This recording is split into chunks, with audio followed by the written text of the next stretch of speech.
जय हिंद। मैं निकिता राकेश जशवानी, रायपुर छत्तीसगढ़ से, और आप देख रहे हैं हंगामा न्यूज। इस वक्त हम कांग्रेस भवन में मौजूद है, जहां एक पीसी चल रही है। लगातार कानून व्यवस्था जो लचर चल रही है, जिस तरीके से कानून व्यवस्था की लोग धज्जियां उड़ाते आ रहे हैं, उसकी एक झलक हमें सूरजपुर में देखने को मिलती, जहां एक कबाड़ी के बुलंद हौसलों के चलते एक सिपाही का पूरा घर फूंक दिया गया, उसकी पत्नी और उसके बच्चे को तलवार से काटकर मौत के घाट उतार दिया गया। और वहीं पर आज राजधानी के अंदर उरला थाना क्षेत्र में भी पत्रकारों को दिन दहाड़े डंडे से मारा गया।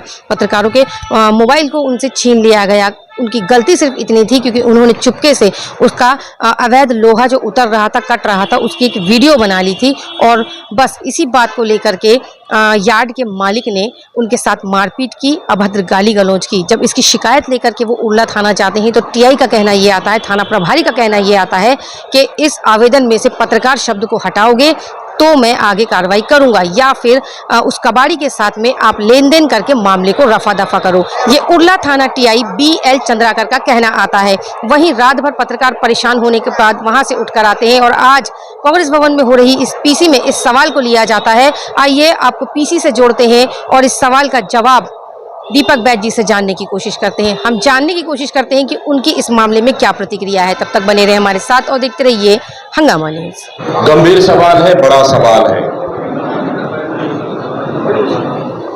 आम जनता पे अत्याचार होता है तो पुलिस कार्रवाई नहीं करती है, लेकिन बस्तर में एक पत्रकार स्टिंग ऑपरेशन करते हैं कि बस्तर का खनिज संपदा सरकार लूटकर उसको आंध्रा बेच रही है और करोड़ों रुपए कमा रही है, तो उसके एवज में उस पत्रकार को फर्जी गांजा केस में जेल जाना पड़ता है। क्या यही राम राज्य है? क्या यही विष्णु का सुशासन है? सेम अगर आप लोग के साथ अगर यही हालत है, मैं समझता हूं कि बिल्कुल भी गलत है। इसलिए क्योंकि मैंने कानून व्यवस्था को बहुत करीब से देखा है। मैं तो 5 घंटे थाना में बैठकर मैंने देखा है करीब से। एक IPS, एक एडिशनल SP, एक CSP, एक लाइन बोलते हैं, सिर्फ जांच चल रही है। मैंने बहुत करीब से देखा है।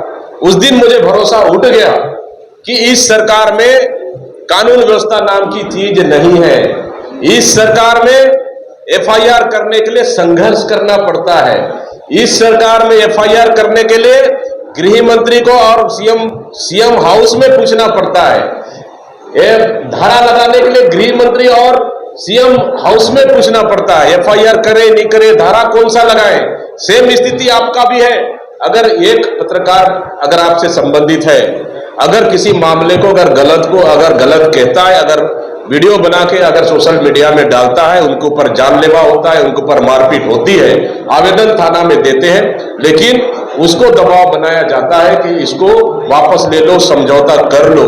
मतलब कानून व्यवस्था कितनी लचर बन चुकी है, ये मुझसे ज्यादा बेहतर कोई नहीं जान सकता। इस मामले को सरकार को तत्काल संज्ञान में लेना चाहिए और पुलिस प्रशासन को तत्काल संज्ञान में लेना चाहिए, चाहे मामला पत्रकार का हो या मामला आम नागरिक का हो। उनके साथ गलत हुआ है, मारपीट हुआ है, CCTV फुटेज होगा, तो अगर मुलायजा हुआ होगा तो उस पर तत्काल संज्ञान लेकर उसके FIR दर्ज होना चाहिए, ताकि कानून के ऊपर कम से कम जनता का भरोसा बरकरार बने रहे।